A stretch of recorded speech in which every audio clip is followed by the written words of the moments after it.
principalmente sobre esta serie, que es la cuarta parte de la serie, Siria, el Islam y la Biblia. Todos los que no han perdido el curso de esta serie, los que las han seguido en YouTube, están en YouTube, pon Armando Aduz en YouTube y ahí están todas las series, pueden entender lo que está pasando en el Medio Oriente, pueden entender lo que ha pasado, este cambio de administración en Estados Unidos, pueden entender lo que está pasando en México, en Centroamérica, podemos entender el mundo. Si no comprendemos el mundo a nuestro alrededor, es como si nos metemos a una jaula o una brújula donde solamente me importa yo, mis intereses, mi trabajo, mi consultorio, mi taller, mi vida, y me desconecto de todos los demás. Y esta es la situación en la que comienzas a enfriarte, porque cuando comenzamos a olvidarnos que somos misioneros a un mundo necesitado, ya seas médico, ya seas dentista, carpintero, plomero, albañil, no importa el oficio que tengas, en cualquier lugar somos enviados para poder dar un mensaje al mundo entero.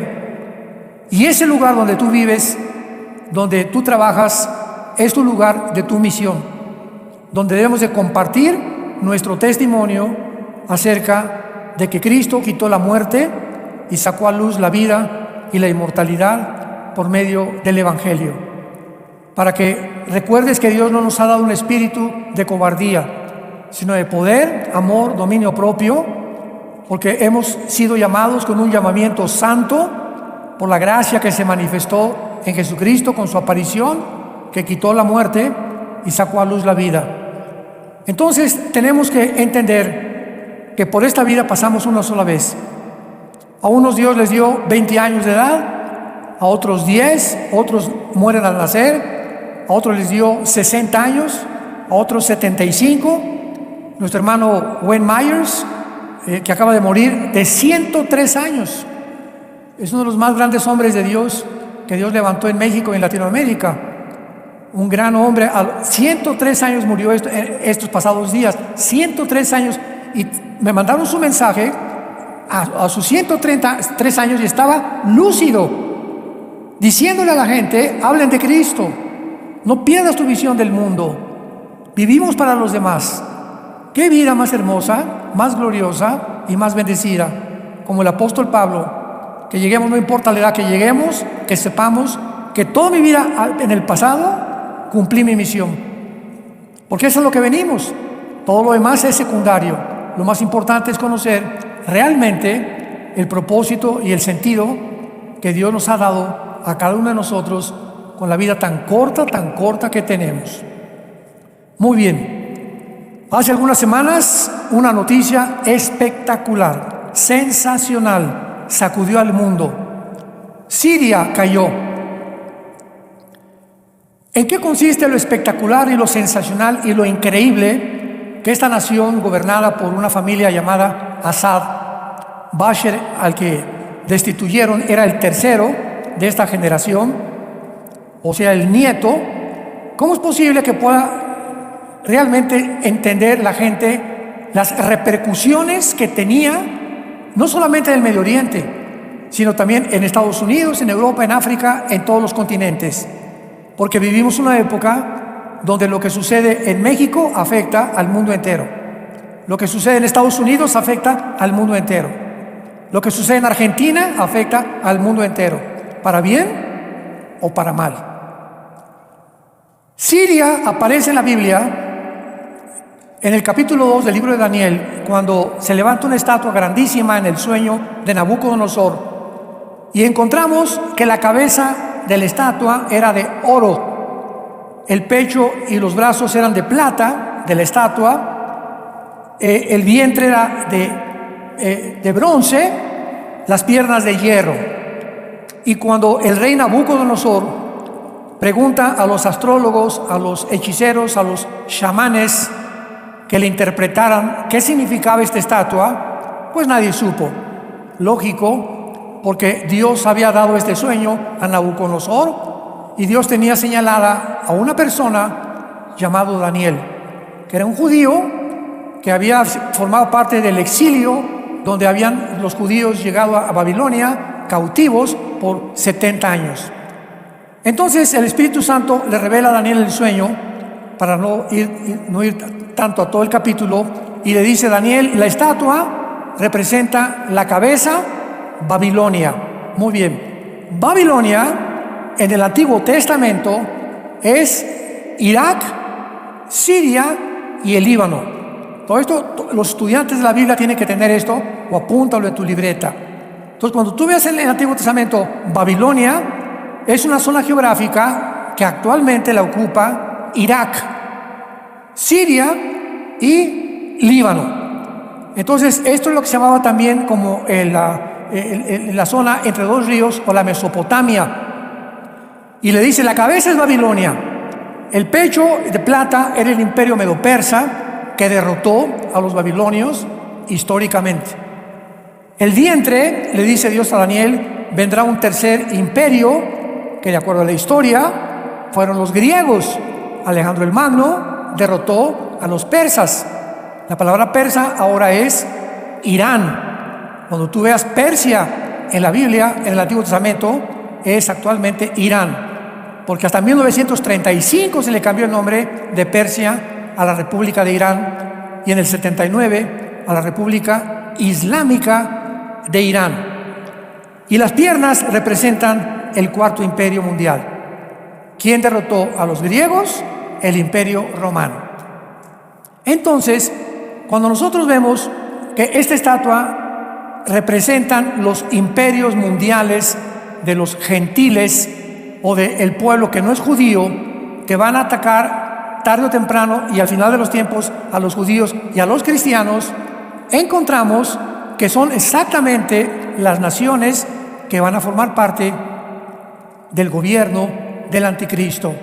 Si lo quieres apuntar, el gobierno del anticristo consistirá de Irak, de Siria, de Líbano, de Grecia y de naciones que formaron parte del antiguo imperio romano, las dos piernas, que fueron el norte de África, casi el sur de Europa y casi todo el Medio Oriente.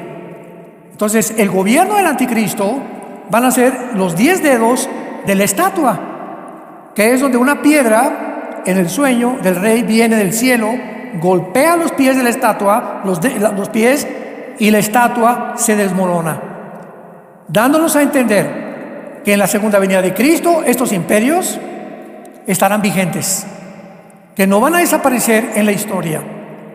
Y ahora que Siria es tomada, lo espectacular y lo increíble y lo asombroso de este suceso es que nadie se imaginaba que alguien pudiera tocar a Siria. ¿Por qué? Porque Siria tiene la base naval militar que tiene Rusia en el mar Mediterráneo. Entonces, Siria para Rusia representaba un punto militar estratégico. Y entonces Bashar Assad se sentía, ¿verdad?, el dictador de Siria, pues como un potentado. A mí nadie me toca, porque tengo a Rusia, tengo a Irán, tengo a Libia apoyándome. Ni siquiera los árabes de Arabia Saudita o de los Emiratos Árabes se pueden meter conmigo. Y de repente, un hombre llamado Jolani, que es un seudónimo porque no es un nombre verdadero, a Jolani, excomandante del grupo terrorista ISIS, excomandante de Al Qaeda, los niños con los que tú jugabas cuando eras niño, los peores terroristas que ha habido en la historia, entran a Siria apoyados por Turquía y por Qatar, que es otra ciudad que está en la península arábica y que es chiquitita, pero que es una de las naciones árabes que más sostienen el terrorismo en el mundo junto con Irán. Esto es lo sensacional y lo increíble, que pudiéramos creer, aún los que estudiamos la Biblia, que iba a caer el gobierno de Siria y que ahora Irán ya no va a meterse con Siria, ni le va a proveer de armas a Siria, ni tampoco el grupo Hezbollah, no van a poder entrar ni al Líbano tampoco, porque ahora está en manos de un grupo terrorista de excomandantes de Al Qaeda y de ISIS, la nación de Siria, apoyados en el norte por Erdogan, el presidente de Turquía. Aquí está el problema. En 1949 se forma una organización en Europa llamada la OTAN, Organización del Tratado del Atlántico del Norte. Esta organización, que se forma en 1949, se formó en Europa para detener el comunismo que ya no avanzara más en Europa. Entonces, pues muchas naciones de Europa, la mayoría, se hicieron miembros de la OTAN. En otras palabras, la OTAN es el ejército de Europa. Sin embargo, vimos el siglo pasado, que Inglaterra se sale de la Unión Europea y que ahora Turquía tiene el mejor ejército ahorita que hay en Europa, el más peligroso, y ahora se pelea Erdogan con Putin en Rusia. Se hicieron amigos en la pandemia, porque Ucrania le surtía de trigo a Turquía. Erdogan, al darse cuenta que el trigo pues solamente puede venir de Rusia y el gas, le dice: Putin, mi amigo, ¿cómo estás? Ya sabemos que en la política no hay amigos, solo hay intereses monetarios y políticos. En la política no hay amigos. Entonces se hacen amigos mientras le surte Putin a Erdogan, a Turquía, trigo y le da gas. Sin embargo, Turquía pertenece a la OTAN. ¿Qué significa esto? Muy bien. En los artículos de la OTAN, el artículo número 5 de la OTAN dice lo siguiente: cualquier nación que pertenezca a la OTAN, que sea atacada, si España es atacada, si Bulgaria es atacada, si Turquía es atacada, todas las naciones miembros de la OTAN la vamos a defender. Ucrania iba a ser de la OTAN y por eso Putin invadió Ucrania. Cuando ya la OTAN comenzó a subir hacia el norte de Europa y comenzaron a expandir y a convencer a las naciones como Noruega, Letonia, Estonia, Suecia, Dinamarca, para que se unieran a la OTAN, pues Putin vio que todas estas naciones están a su alrededor. Y dijo: el día que la OTAN llegue a Ucrania está a 15 minutos de Moscú. Y si me lanzan y si ponen misiles en Ucrania, la OTAN, dice Putin, se acabó Rusia. Porque en 15 minutos me llegan los misiles y destruyen Moscú. Es exactamente lo que pasó en Cuba con Estados Unidos en los 60s con el presidente Kennedy. ¿Se acuerdan todos ustedes? Que Nikita Khrushchev, que era el primer ministro de Rusia, pone misiles en Cuba apuntando a Estados Unidos. Imagínense esto nada más. En aquel tiempo ya comenzaba la vigilancia del espacio y detectan los satélites americanos los misiles en Cuba y le avisan a Kennedy: hay misiles apuntándonos nucleares en Cuba. John Kennedy, el presidente, se levanta rapidísimo y le manda un recado a Nikita Khrushchev: o sacas esos misiles o aquí tenemos la tercera guerra mundial. No vamos a permitir de ninguna manera que nos estén apuntando de tan cerca. Ninguna nación lo permitiría tampoco, como no lo hizo Putin con Ucrania, que nos apunten a nosotros. Khrushchev, gracias a Dios, que se puso las pilas, sacó todos los barcos, se van los misiles, pero desde 1962-63 hasta ahorita el mundo no había estado expuesto a una amenaza de una guerra nuclear, hasta la invasión de Ucrania. Entonces, ¿cuál es el problema ahorita? Que Turquía está apoyando a Siria. Siria ahorita prometió, Jolani, le dijo Netanyahu: no te vayas a meter con nosotros, porque te pasa lo de Hamas y te pasa lo de Hezbollah. Y Jolani, el que está en Turquía, que es el jefe ahorita de Siria, dijo a sus órdenes: general, no nos vamos a meter con Israel. Lo que es una mentira, porque los terroristas no tienen palabra de honor, ¿verdad? no pueden tener ni hablar la verdad jamás. Entonces, ahora Turquía, que apoya completamente todo el golpe de Estado en Siria, que pertenece a la OTAN, el problema está en que si alguien ataque a Turquía, atacan a la OTAN. Entonces, esto está poniendo al mundo y al Medio Oriente al borde como una olla express, donde ya está hirviendo la situación, porque esta situación en Siria no se va a quedar así. Y lo interesante de todo esto, repito, es que el grupo islámico, llámese Hamas, Al-Qaeda, ISIS, Hezbollah, Yutis, talibanes, como tú quieras, todos son musulmanes radicales, con un solo objetivo: exterminar la nación de Israel y controlar el mundo entero con el califato. Este es el sueño en el Medio Oriente del mundo islámico. Por eso se llama Siria y el Islam, y estamos viendo las conexiones que existen con la Biblia. Vayamos al capítulo 38 del libro de Ezequiel, en el Antiguo Testamento, donde encontramos una invasión futura, profetizada hace más de 2600 años. Es la profecía más detallada de toda la Biblia, porque nos proporciona las naciones que se van a formar, los lugares donde va a tener lugar la invasión, los nombres de las naciones que coinciden geográficamente con los nombres de la Biblia, y donde de una forma impresionante aparece Turquía e Irán. Ahora que viene esta invasión o este golpe de Estado en Siria, siempre que pasa algo en el mundo nos hablan por teléfono, me invitan a dar conferencias, reporteros, o por teléfono, por Zoom, y es cuando más ocupados estamos. Y ahora que cayó Siria, en la semana que seguía de Siria, que el golpe de Estado, tuve más de 50 llamadas de personas, de estaciones de radio, de televisión, de periódicos, de revistas. Queremos la opinión de la Biblia. Yo les digo, ahora sí, ¿verdad?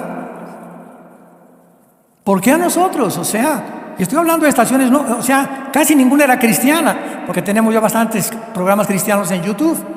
Pero toda la gente, ¿verdad? Ahorita saben que de alguna forma lo que está pasando en el mundo, hay algo en la Biblia que tiene respuestas. Y cuando me preguntaron, les dije, esta invasión a Siria, mi respuesta fue la siguiente: no va a durar. Y Irán, no, ya acabaron con Irán ya se retiró, y etcétera. No es cierto, no es cierto, no es cierto.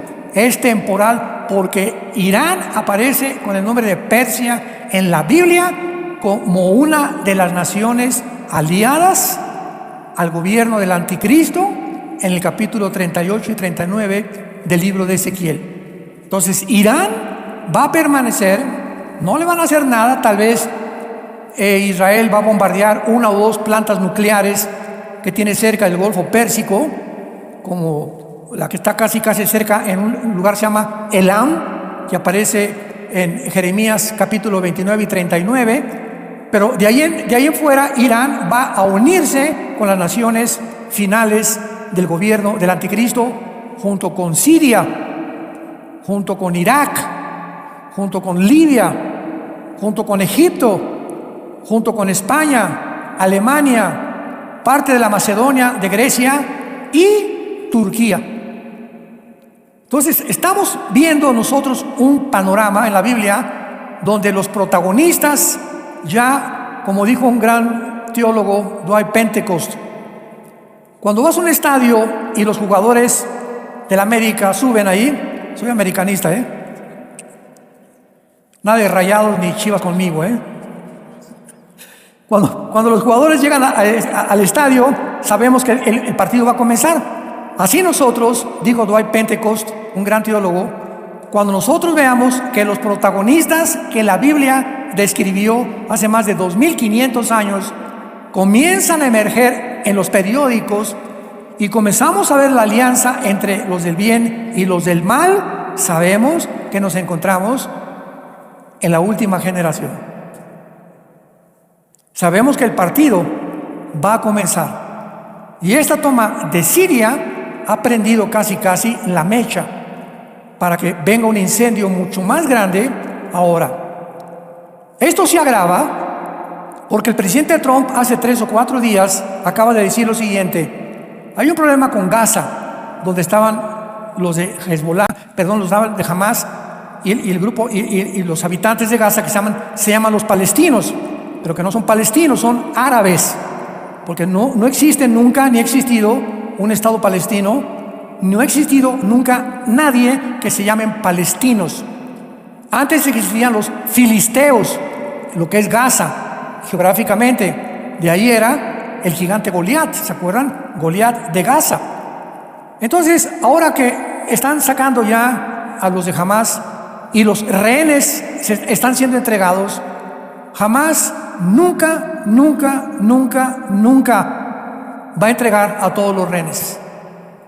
Porque el día que entregue a todos los rehenes que tiene secuestrados, ese día se queda completamente encuerado. Porque es la única garantía que tienen de que ya no se metan con ellos y que dejen reconstruir el terrorismo en Hamas. Entonces el presidente Biden, nadie se imaginaba esto, está en la Casa Blanca hace algunos días platicando. Junto a él tiene a Benjamin Netanyahu. Invitó a Netanyahu a ir a Washington en estos días el presidente Trump. Netanyahu tampoco lo sabía. Escuchen esto. Y Trump, enfrente de Netanyahu, sin pedirle permiso a Netanyahu, dice lo siguiente: Estados Unidos va a tomar la Franja de Gaza. Y Netanyahu, que está junto con él, ¿what? ¡Qué susto me has dado! Espera, que hubiera querido, ¿verdad? ¿Por qué no platicamos de esto antes? Porque así es el presidente Trump. Es muy atrabancado y se avienta las cosas así y las hace y lo cumple. Ahora, ¿cuál es el problema? Cuando él dice Estados Unidos va a tomar la Franja de Gaza, ¿qué implica? Esto fue guiado, lo tenemos que entender. Trump les dijo a todos los que habitan Gaza, a los civiles: váyanse a Egipto, váyanse a Arabia Saudita, váyanse a Jordania. Ningún país los quiere. ¿Cuánta hipocresía, no? No, pobres de los de Gaza. Ya no estamos hablando del grupo terrorista Hamas, de los pobladores de Gaza, las mujeres, los niños que no tienen. ¿Y por qué ninguno de sus hermanos árabes los aceptan en su país? Ni Egipto, ni Jordania, ni ningún país los quiere. Porque saben lo mitotero que son, que no van a tener un gobierno, van a tener un terrorismo, porque su objetivo es exterminar la nación de Israel, no importa que los traigan aquí a Tlalnepantla. Cuando entendemos esto a nuestro alrededor, entendemos las noticias y no nos provocamos a hablar tonterías con la gente. No, que esto y el otro, y que es una tontería, espérame tantito, porque es lo que están haciendo. Entonces Trump dice: nadie los quiere, pues entonces Estados Unidos va a construir en Gaza hospitales, vamos a construir escuelas, campos deportivos, vamos a meter cañería, vamos a meter salud, y va a Estados Unidos a comprometerse a levantar una ciudad en el Mediterráneo para que los gazaítas puedan vivir en paz. No quisieron. ¿Por qué no quisieron? Porque saben perfectamente bien que el simple hecho de que una nación que no es islámica, entendámoslo, les proporciona lo que les está prometiendo, entonces ¿por qué están gritando que quieren paz? Cuando ni sus hermanos árabes los quieren aceptar. Y cuando se les ofrece, pues vamos a darles esto y nosotros los vamos a ayudar. No, ustedes no nos quieren ayudar. Oye, pues ni tus hermanos ni nosotros, ¿qué quieren hacer? Porque no se puede quedar desamparada Gaza. Si la dejamos desamparada, se vuelve a formar otro grupo que quiere exterminar a la nación de Israel. Y el gobierno de Israel tiene que decir: tenemos que proteger a nuestro pueblo. No vamos a dejar que el vecino tenga una ametralladora y ya me amenazó con matar a mis hijos, a mi vida. No voy a dejarlo vivir junto a mí. Entonces, es un problema muy complejo. Pero eso está agravando, acelerando las profecías bíblicas. Porque la bomba tiene que explotar, tarde o temprano. Vemos nosotros también a continuación algo muy importante, porque el anticristo bíblicamente va a provenir del Islam.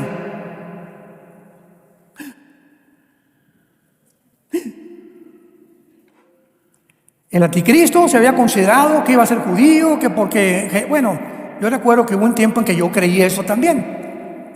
Génesis 49, la tribu de Dan, ¿verdad? Que hace derribar al caballo y que por eso no aparece en el capítulo 7 del Apocalipsis, y que porque en Apocalipsis, Daniel 11, 35 y 36 dice que del amor de sus padres no hará caso. Entonces, había como 2 o 3 versículos que aparentaban, o se podría deducir por estos 3 versículos o 4, que el anticristo era judío.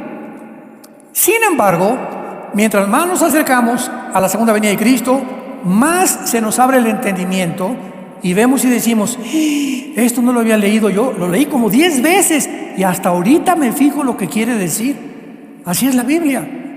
Tú puedes leer el Evangelio de Juan 500 veces, inténtalo, y cuando la segunda vez y la tercera vez lees lo que ya está escrito y dices: pero si yo lo leí, ¿por qué aquí me parece diferente? Como que Dios nos habla de forma diferente cada vez que hablamos la Biblia. Ezequiel 38, versículo 5. Las naciones son Persia, que es Irán. Ponle tu Biblia, Irán arriba de Persia. Cus y Fud. ¿Cómo sabemos que estas naciones tienen un nombre diferente en la época moderna? Porque en la Biblia todas las naciones descendemos de 3 hombres, de los 3 hijos de Noé: Jafet, Sem y Cam. Capítulo 10 del libro del Génesis. En el capítulo 10 del libro del Génesis, que es un libro, es un capítulo impresionantemente interesante, encontramos 70 naciones. Los que descienden de Jafet, los que descienden de Cam y los que descienden de Sem. Muy bien. Toda la raza humana fue poblada después del diluvio de los 3 hijos de Noé. Los jafetitas poblaron Europa, el mundo anglosajón. Los semitas poblaron todo lo que son árabes, judíos y los orientales, Asia y Asia Menor. Y los camitas, o los descendientes de Cam, poblaron el continente africano. Entonces, cuando encontramos en la Biblia Cus y Fud, en el versículo 5 de Ezequiel 38, vemos en Génesis 10, versículos 2 y 3, que Cus y Fud descienden de Cam, o sea, de las naciones del norte de África. Y en el norte de África están Marruecos, está Libia, está Etiopía, está también Sudán, y estas naciones africanas del norte de África van a formar parte, todas son islámicas, del gobierno del anticristo. Y es interesantísimo que el mundo islámico actualmente en Europa ya está ahogando a Europa. La forma como se ha expandido el islamismo en el mundo es impresionante. Por ejemplo, Inglaterra se puede decir que ya es una nación islámica. De 35 ciudades de Inglaterra, el mayor o el alcalde o el presidente municipal es musulmán. España, Alemania, Francia, toda la migración que vino a través de Grecia y de la huida de la guerra civil de Siria y de Irak, llegaron a Europa y ahora se han apoderado completamente de la cultura, las tradiciones, la religión, y aparte imponiendo la ley Sharia donde ellos se plantan. Y estamos hablando de un movimiento que está ahogando a Europa, y donde muchas naciones como Hungría, con Orbán, el presidente, dijo: esta nación es cristiana, esta nación tiene una religión que es el cristianismo, si tú quieres ser musulmán, eres bienvenido, pero no hagas panchos en la calle, ni protestas en contra de nosotros, ni contra otra religión, porque te deportamos a tu país. Y lo mismo acaba de hacer el presidente Trump en Estados Unidos. Desde la semana pasada están prohibidas en Estados Unidos cualquier desfile o manifestaciones apoyando el Islam y protestando o quemando la bandera de Estados Unidos. Amén, cualquier país lo haría. Si no hay patriotas, esa es otra cosa. Pero tenemos que regresar y a entender que el patriotismo es un deber cívico de todos nosotros como ciudadanos del reino de Dios y del reino de este mundo.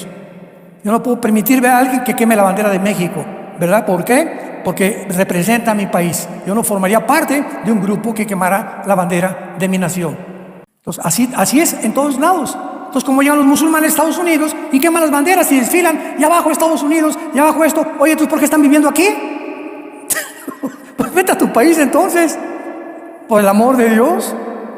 Es como aquí en México, y no sé, las protestas que vieron en Reforma, sacan unas protestas, que por aquí, por allá, y en Dallas también, en Estados Unidos, y allí en San Antonio, Texas, que nos quieren deportar, etcétera, etcétera. Espérame tantito, ¿quién te quiere deportar? El país donde tú estás comiendo, ¿a dónde? México. ¿Y por qué te viste de México? Porque no había trabajo en México. Entonces, ¿con qué derecho tienes tú para protestar de que un país donde estás como ilegal te deporte? En lugar de que apoyes el país y que busques la forma, ya estando ahí, de legalizarte, haces protestas en las calles y comenzaron a incendiar en Dallas y en San Antonio muchos comercios, los mexicanos, por variar, algunos de Tlalnepantla. Ojalá que no. Muy bien. Ahora esto es algo muy importante. De acuerdo a la leyenda islámica, cuando ya comenzamos a meternos en la mente del Oriente y del Islam, porque si no entendemos el Islam, no entendemos nada. Cuando comenzamos a entenderlo, hay una leyenda en el Islam que dice lo siguiente, que hay un doceavo descendiente de Mahoma. Síganme con cuidado, que se encuentra en un abismo profundo, en un pozo profundo en la tierra, escondido, y que será preservado perfectamente bien, y que va a salir del pozo, del abismo o del hoyo, para surgir en los últimos 7 años del juicio final. Oye, es lo que la Biblia enseña. La gran tribulación son 7 años.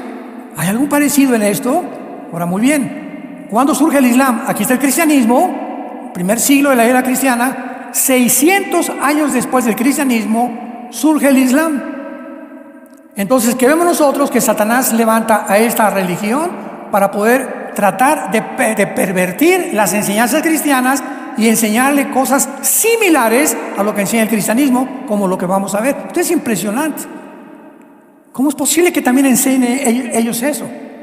O sea, la Biblia no pudo habérselo fusilado a ellos. Ellos se fusilaron de la Biblia, ¿verdad? Son ideas que Satanás les metió en la cabeza. Y los musulmanes enseñan que este hombre que va a surgir se llama el Mahdi. M de mamá, A de Daniel, H de I latina, Mahdi, que significa el guía o el Mesías. Ahora, muy bien, el cristianismo está esperando un Mesías que regrese, ¿verdad? Y el Islam está también esperando un Mesías que regrese, pero que va a surgir del abismo. Y es muy interesante, vayamos rápido a Apocalipsis 11:7. Esto los va a sorprender a ustedes. Es muy interesante que la Biblia haya profetizado que precisamente del abismo, que es la prisión de los demonios y de algunos ángeles caídos, de donde va a surgir el principado satánico que va a ungir al anticristo. Les voy a adelantar esto rápidamente. Ese Mahdi que esperan el Islam, para nosotros será el anticristo. Y dice Apocalipsis 11, versículo 7, cuando hayan acabado su testimonio, o sea, está hablando de los 2 testigos, la bestia que sube del pozo, que sube del abismo, hará guerra contra ellos y los vencerá y los matará. Y el Islam enseña lo mismo. Nuestro Mahdi va a surgir de un pozo, ahí está enterrado, y cuando surja va a matar a todos los que no acepten el Islam. Ya comenzamos a ver las conexiones que no son coincidencias en la palabra de Dios. Esto es increíble. Ahora, muy bien, entonces esta similaridad del Mahdi que sube del abismo no es coincidencia para ellos. Ahora les explico rápidamente por qué no podía ser judío el anticristo. Por lo siguiente, pongan mucha atención. Cuando el anticristo surja en la historia, en el mundo, Va a ir a Israel y se va a juntar con los líderes del gobierno de Israel. Vamos a sentarnos en una mesa. En ese momento Israel, cuando el anticristo surja, se encuentra desamparado. O sea, Estados Unidos no tarda en caer. No sé si este gobierno sea ya el último, ¿verdad? El de Trump. No sé si vaya a durar los 4 años tampoco, pero Estados Unidos no aparece en las profecías de los últimos tiempos. Entonces, si se encuentra desamparado Israel, es lógico que Estados Unidos, porque ha sido su papá. Por eso desde la Segunda Guerra Mundial, Dios permitió en su soberanía levantar a Estados Unidos, porque siempre ha protegido a Israel. Ahora, hace 2 semanas, Biden había congelado cientos de bombas para Israel y municiones del expresidente Biden. Vino Trump y cortó completamente esa ley, y ahora llegaron cientos de bombas a Israel y cientos de municiones bajo la ayuda del presidente Trump. O sea, siempre se han sentido protegidos por Estados Unidos, menos por Obama, ni tampoco por el presidente Biden. Casi todos los presidentes de Estados Unidos, de alguna manera, directa o indirecta, han protegido a Israel. Muy bien. Entonces, Israel va a llegar a un punto donde algo va a pasar con Estados Unidos, algo va a pasar en el Medio Oriente, que no va a tener como pollitos buscando las alas de la gallina para esconderse. Entonces el anticristo les va a decir: vénganse por favor, vamos a sentarnos en una mesa. Este hombre, el anticristo, tiene que tener este poder. Les va a decir a los judíos: les voy a firmar un tratado, Daniel 9:27, por 7 años. Aquí lo firmo. Y les quiero garantizar que en 7 años nadie los va a tocar. Escuchen esto.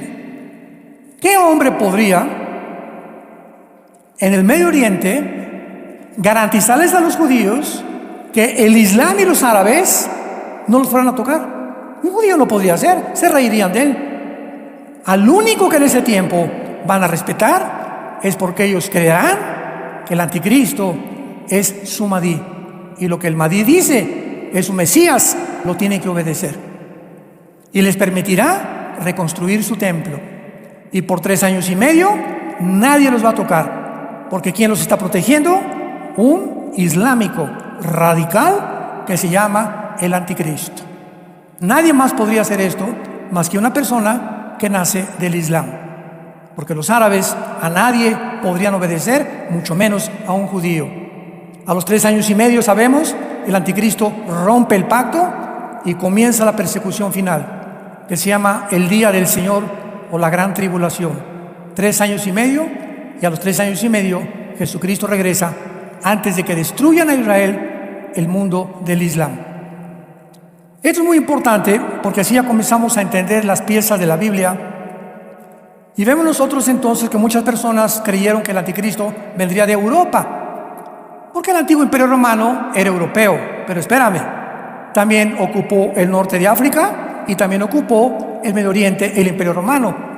Yo fui uno de esos en los 80, me acuerdo que siempre he sido apasionado de la profecía, pero yo profetizaba que el anticristo iba a surgir de Europa, porque el antiguo imperio romano, dice Daniel 9:27, un príncipe que vendrá hará un pacto contra ellos. Y el pueblo que vino contra Israel fueron los romanos. Pero los romanos tenían grupos, ¿verdad?, que no solamente la formaban romanos. El ejército de Roma estaba formado por celtas, estaba formado por personas de kurdos, estaba formado por africanos. O sea, el ejército de Roma era mundial. Esto no significa simplemente que era Roma el que va a venirse en contra de Israel. Ahora es interesante también aquí en Apocalipsis, capítulo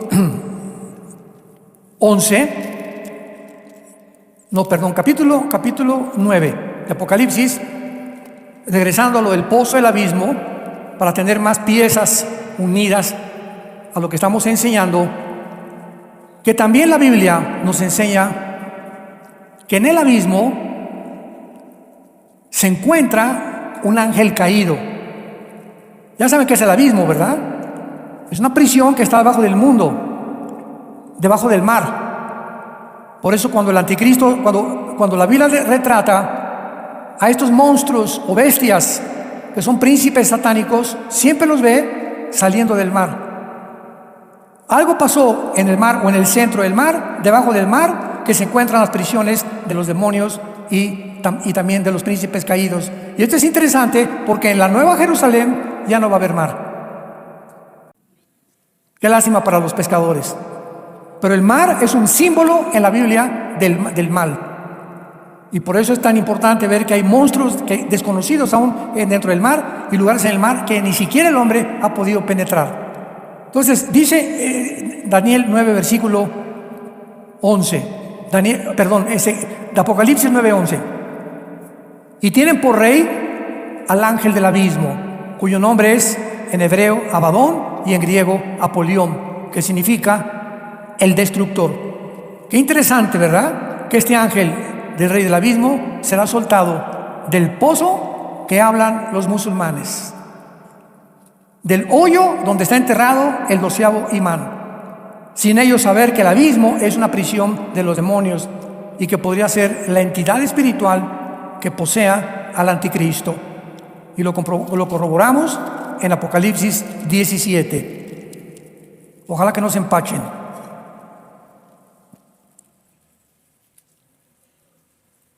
Juan está atarantado, como muchos de ustedes ahorita. O sea, esto es un alimento un poco más sustancioso, ¿verdad? No para nuevos. Y aún para muchos ya avanzados también es muy importante porque profundizamos mucho más en la Biblia. Pero Juan se encontraba así atarantado en la gran ramera, una bestia, 7 cabezas, 10 cuernos. O sea, ¿qué es todo esto, verdad? Un lenguaje simbólico, pero ¿qué significa? Y entonces, en el versículo 7 de Apocalipsis 17, se le aparece un ángel a Juan y le dice: ¿por qué te asombras? ¿Cómo que por qué? Le hubiera contestado Juan, ¿verdad? No entiendo ni papa de estas visiones que estoy viendo. Y entonces le dice el ángel: yo te diré el misterio de la mujer, o sea, de la gran ramera, que es un sistema religioso que se está levantando ya y que va a unirse al anticristo. Te diré el misterio de la mujer, de la bestia que la trae, la cual tiene 7 cabezas y 10 cuernos. La bestia, o sea, la que sube al abismo, mucho cuidado, abran los ojos. La bestia que has visto no es y está para subir del abismo. O sea, un ser humano no puede salir de la muerte. Hebreos 9:27 está establecido para los hombres que muramos una sola vez y después el juicio. Y en el abismo, en toda la Biblia, en el Antiguo Testamento del Sheol, nunca hay ningún ser humano. Los seres humanos están en el infierno.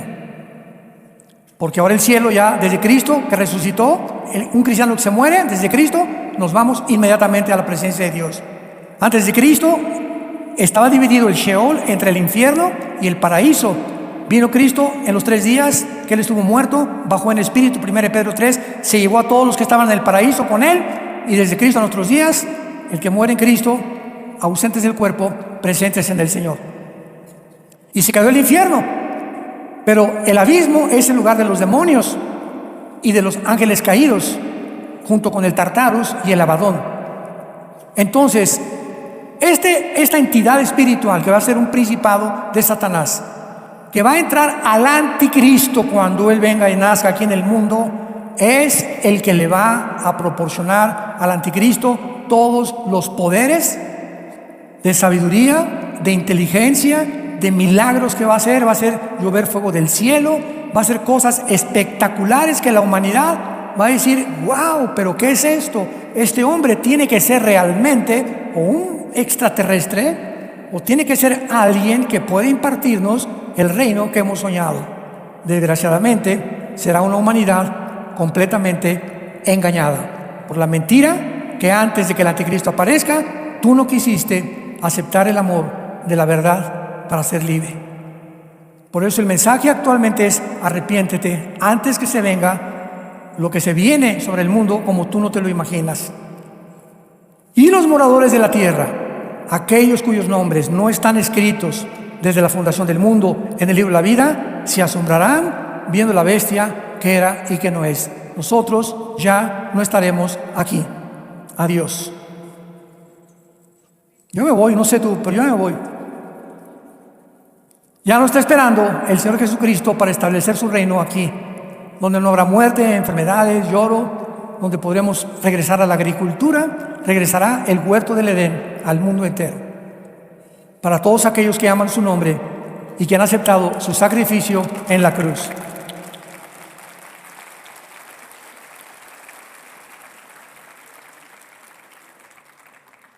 ¿No quisieras tú, en esta tarde, en que el Espíritu Santo te ha hablado tan claramente, donde las Escrituras están siendo expuestas maravillosamente por el Espíritu de Dios a nuestras mentes, tan limitada la mente que tenemos, pero el camino del justo es como la aurora, que va en aumento hasta que el día es perfecto?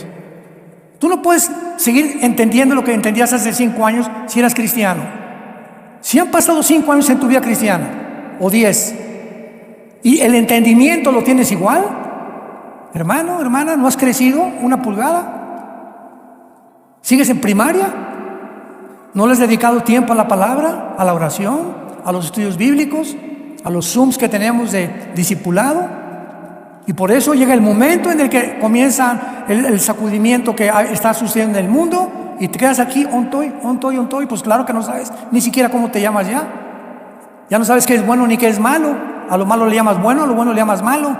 Estás completamente desorientado. Y es como está el mundo. Llegamos hace algunos meses a este caso donde la pedofilia iba a ser legalizada por el amor de Dios. Donde ya los documentos no eran tú o yo, es algo neutral. Donde a una niña de 12, 13 años le podían cambiar, sin el permiso de los papás, el género y darles hormonas y cosas para trastornar sus mentes con la bandera de la inclusión. Era un mundo asqueroso. Y la gente no despertaba ni se daba cuenta de esto. Pero es la moral. Al mundo le importa el clima, al mundo le importa la política, al mundo le importa la economía, pero no la moral. Y todos los imperios de la historia cayeron por la inmoralidad. Es la moral, los principios de ética, los valores que Dios nos judío-cristianos, que son los que sostienen tu vida y mi vida. Puedes llegar a ser presidente de la República, un gran arquitecto, un gran científico, pero moralmente ser un enano, completamente corrompido interiormente por ti, dentro de ti, de tu vida, y morir casi como un animal. Naciste en tinieblas, viviste en tinieblas y regresas a las tinieblas. Qué triste, los cementerios están llenos de millones de gentes que nunca vivieron, solamente existieron, como existe la vaca, los perros y los caballos. Nunca entendieron el propósito para el cual nos ha puesto Dios en esta vida, que es conocer a su Hijo Jesucristo, que fue crucificado, fue muerto, enterrado y resucitado los 3 días. Ahora este próximo desayuno los invitamos en abril, estamos en el World Trade Center. Voy a dar el mensaje si hay vida después de la muerte. Va a ser el mensaje que voy a tratar. Al desayuno los invitamos, ya están los boletos disponibles, no sé si todavía haya, pero es un mensaje que tenemos que entender qué hay después de la muerte, qué nos espera después de la muerte. Ni Walter Mercado, ni los chamanes, ni los brujos, ni los astrólogos, nadie nos puede decir qué hay después de la vida, más que aquel que murió, subió al cielo y resucitó y regresó para decirnos: yo soy la resurrección y la vida. No eres un animal, tienes un propósito más grande que mi Padre te ha dado, para conocerme y entender que vamos de paso nada más, como peregrinos por este mundo, una vida tan corta que tenemos y que muchos seres humanos jamás entendieron para qué nacieron, mucho menos para qué vivir. Bendito sea el Dios y Padre de Jesucristo nuestro Señor, que nos ha hecho renacer para una esperanza viva por medio de la resurrección de su Hijo de entre los muertos. Gracias por tan grande salvación, Señor. Gracias por el privilegio que nos has dado de llamarnos tus hijos y tus hijas y formar parte de tu familia terrenal. Gracias por la esperanza por la cual vivimos, en la cual debemos mantenernos firmes hasta el fin, para que en aquel día glorioso, en la muerte, cuando vengas por nosotros, no nos avergoncemos. Si podamos gozarnos junto contigo, que valió la pena en la corta vida que nos diste haberte conocido y haber comprendido cuánto nos amas. Porque de tal manera amó Dios al mundo que ha dado a su Hijo unigénito. Mas Dios muestra su amor para con nosotros en que, siendo pecadores, Cristo muere por nosotros. Él fue despreciado y desechado entre los hombres, varón de dolores, mas Él llevó nuestras enfermedades, nuestros dolores. Nosotros le tuvimos por azotado de Dios, por herido, mas Él llevó nuestras rebeliones en esa cruz para decirnos: te amo. Dios nos ama, y la cruz es la personificación, el ejemplo más grande del amor de Dios. Acéptalo en esta mañana y dile ahí en tu corazón: Señor mío y Dios mío, perdona mis pecados. Ya no quiero ser igual. Quiero abandonar el camino por el cual me encuentro, pero no puedo. Por eso acudo a ti, para que tú me des el poder, Señor, de seguirte, porque creo que en esa cruz, con tu sangre pagaste por mis pecados. Te invito a mi corazón en este instante como mi Señor y mi Salvador. En el nombre de Jesús. Amén.